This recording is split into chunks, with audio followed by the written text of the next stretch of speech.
लाडकी बहीण योजना असेल, वेगवेगळ्या प्रकारची योजना असेल, त्यांच्या माध्यमाने आम्ही त्यांच्या चेहऱ्याला बघून आम्ही काम करत आहोत आणि मी जर निवडून आलो तर एकनाथ शिंदे साहेबांचंच त्या ठिकाणी चांगलं एवढे तुल्यबळ उमेदवार इथे असताना तोगरी सर्कल मध्ये तुमचा विजय होईल असं तुम्हाला वाटतं का नाही?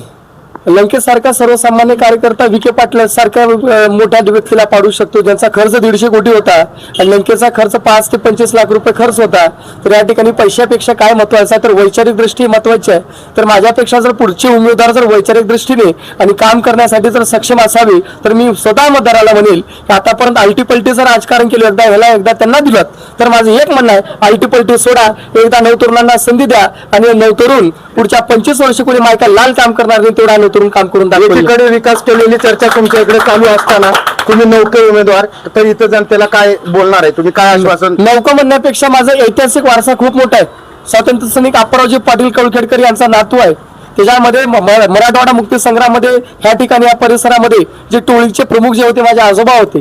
त्याच्यामुळे हा जो डीएनए आहे हा म्हणजे लोकांसाठी झगडणारा, लोकांसाठी संघर्ष करणारा डीएनए आहे.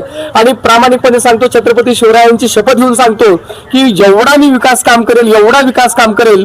मी परत तेच बोलत आहे की ह्या ठिकाणी ह्या परिसरामध्ये आजपर्यंत जे आलटी पलटीचं राजकारण केलात हे मोडल्यानंतर माझ्यासारख्याला जर दिलात तर खरंच म्हणाल की आमचा मत त्या ठिकाणी वाया गेलं नाही त्या ठिकाणी.